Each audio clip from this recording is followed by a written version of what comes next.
Hello అండి, welcome to our channel. నేను friends మమ్మల్ని అందరూ ఎలా ఉన్నారు, బాగున్నారా? మేము కూడా చాలా బాగున్నాము.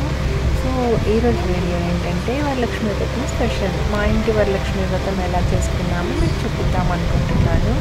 సో వరలక్ష్మి వ్రతం అంటే చాలా స్పెషల్ కదండి. శ్రావణ మాసంలో వచ్చే ఒక పెద్ద పండగ. ఆడవాళ్ళకి అందరూ లక్ష్మీదేవిని చాలా భక్తితో మంచిగా భక్తి శ్రద్ధలతో కొలుస్తారు. అంతేకాకుండా ఎవరికి నచ్చిన విధంగా అంటే ఎవరికి ఎంతలో వీలవుతుందో ఎలా వీలవుతుందో అట్లా పూజ చేసుకుంటారు. ఈ పూజకి ఇలానే చేసుకోవాలి అలానే చేసుకోవాలి అని చాలా వీడియోస్లో చెప్తున్నారండి. అలా ఏం లేదండి. మనకున్నంతలో మనకు తోచినంతలో మనం భక్తితో ఎలా అన్నా కొలవచ్చు. ఇంత హంగామా చేయాలి, అలా చేయాలి, ఇలా డెకరేట్ చేయాలి, అన్ని ప్రసాదాలు పెట్టాలి, ఎండి పెట్టాలని ఎలాంటి రూల్స్ ఏం లేదు. భక్తి శ్రద్ధలతో ఒక చిన్న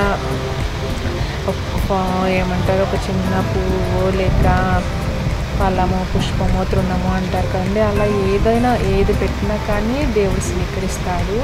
సో వీళ్ళెన్ని చేశారు కదా, మనం అన్ని చేయాలి, వాళ్ళని చేసుకున్నారు కదా, మనం చేయలేదని ఎప్పుడూ అనుకోవద్దు. మీకు నచ్చినట్లు మీరు కూడా చేసుకోవచ్చు. మేమైతే ఇలా చేసుకున్నాము. ఇంట్లో అందుబాటులో ఉన్న వాటితో దేవుడిని డెకరేట్ చేసుకొని పూజ చేసుకున్నాము. నేను ఫస్ట్ నా పెళ్ళైన తర్వాత ఇది థర్డ్ వరలక్ష్మి వ్రతం వచ్చిందండి. పెళ్ళైన 1 వీక్కే వచ్చింది ఒక వ్రతం. కానీ అప్పుడు మా హస్బెండ్ కూడా ఊర్లో లేకపోవడం వల్ల సింపుల్గా నార్మల్గా చేసేసుకున్నాము. సెకండ్ వ్రతం వచ్చేసి ప్రెగ్నెంట్గా ఉండడం వల్ల అప్పుడు 8th మంత్ ఉంది. సో చేసుకోలేదు. అందుకే ఈ థర్డ్ ఇయర్ అన్నా చేసుకుందామని చెప్పి అమ్మ వాళ్ళ ఇంటికి, అమ్మ చేపిస్తా అన్నారు, అందుకని అమ్మ వాళ్ళ ఇంటికి వెళ్ళాము. సో చెల్లి, నాకు ఈ పూజలు అదంతా అలవాటు లేదు అంతగా, మనం కొంచెం దూరం అన్నమాట. సో చెల్లి ఎలా డెకరేట్ చేయాలో అన్నీ చెప్తూ ఉంటే దగ్గరనే నేనే అన్నీ చేశాను. ప్రసాదాలు అయితే నేను చేయలేదండి, అన్నీ అమ్మ చెల్లె చేశారు. సో అలా మొత్తానికి పూజ స్టార్ట్ చేసేసాము. ఇంకా కథ వచ్చేసి బుక్ దొరకలేదు. బుక్ అందుబాటులో లేకపోవడం వల్ల ఫోన్లో పెట్టి చదవమని చెప్పింది చెల్లి. ఏమంటారు, కంటిన్యూస్గా తెలుగు చదివే అలవాటు పోవడం వల్ల అసలు చాలా తడబడుతూ చదివాను. కొంచెం గ్యాప్ వచ్చేసింది తెలుగు చదువుతూ ఉండడానికి. అది కాకుండా కొంచెం అచ్చ తెలుగులో ఉండేసరికి కొంచెం కష్టం అనిపించింది. అయినా కొంచెం కష్టపడుతూనే ఎలాగోలా చదివేశాను. పూజ అయితే చాలా బాగా జరిగింది. ఇంకా మీరు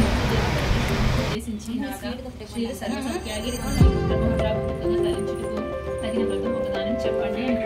అందుకే త్రినేత్రుడి దేవి నీవు కోరిన విధంగా స్త్రీలకు సకల శుభాలు కలిగించే వ్రతం అది వరలక్ష్మి వ్రతం.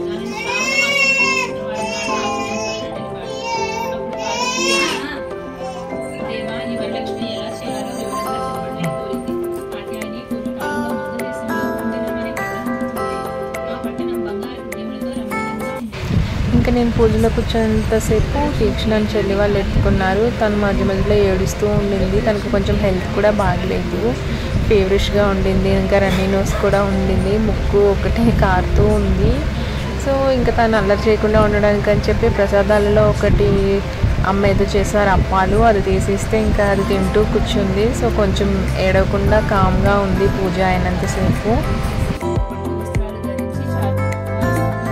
అలా పూజ కంప్లీట్ చేసిన తర్వాత ఇంకా వాయినాలు ఇచ్చేసాము. 3, 5 అట్లా ఆడ్ నెంబర్ ఏదో ఉంటుంది కదండి, అలా నేను 5 మెంబర్స్కి ఇచ్చాను. ఫస్ట్ అమ్మకి, పిన్నికి, ఎదురింటి ఆంటీకి ఇచ్చేసాను. తర్వాత ఆంటీ వాళ్ళు, కింద ఆంటీ వాళ్ళు, వాచ్మెన్ ఆంటీ వాళ్ళు వచ్చారు. సో అలా 5కి వాయినాలు ఇచ్చేసి నా పూజను అయితే కంప్లీట్ చేసుకున్నాను. అలానే ఎదురింటి ఆంటీ కూడా పిలిచారు, మా ఇంట్లో కూడా తీసుకుందు కానీ రా అమ్మ అని చెప్పి ఇంకా నేను, అమ్మ, ఆంటీ వాళ్ళ ఇంటికి కూడా వెళ్ళాము. దీక్షణ అయితే ఆ రోజు ఫుల్ పండగ చేసుకుంది. తను నార్మల్గా ఇవన్నీ తినదు, కొత్త వెరైటీస్ తినిందనమాట ఆ రోజు. ఇంకా తనని కంట్రోల్ చేయడానికి ఏం చేయాలో తెలియక మేము ఏదో ఒకటి ఇస్తూ ఉన్నాము. అంతా అయిపోయిన తర్వాత ఇంకా తినడం స్టార్ట్ చేయాలి కదండి. ప్రసాదాలన్నీ అమ్మ ఒక ప్లేట్లో పెట్టించారు. సో ఏదో సింపుల్గా చేసుకున్నాము. దానిని ఒక వీడియోగా తీద్దామని చెప్పి చెల్లి అంటేను నేను ఏదో ట్రై చేశానండి చెప్పడానికి. అలా అమ్మ చేసిన ప్రసాదాలన్నీ ఒక ప్లేట్లో పెట్టుకొని చిన్న వీడియో తీసాము. అన్నీ చాలా టేస్టీగా ఉన్నాయి, మంచిగా తిన్నాము. దేవుడి పూజ పుణ్యమా అంటూ చాలా వెరైటీస్ ట్రై చేసేసాము ఆ రోజు. అలా మా ఇంటి వరలక్ష్మి వ్రతం చాలా బాగా జరిగిందండి. మీ ఇంట్లో వరలక్ష్మి వ్రతం ఎలా జరిగిందో కింద కామెంట్ సెక్షన్లో కామెంట్ చేయండి. మా వీడియో కనుక మీకు నచ్చినట్లయితే ప్లీజ్ లైక్ చేయండి, షేర్ చేయండి, సబ్స్క్రైబ్ చేయండి. Thank you for watching.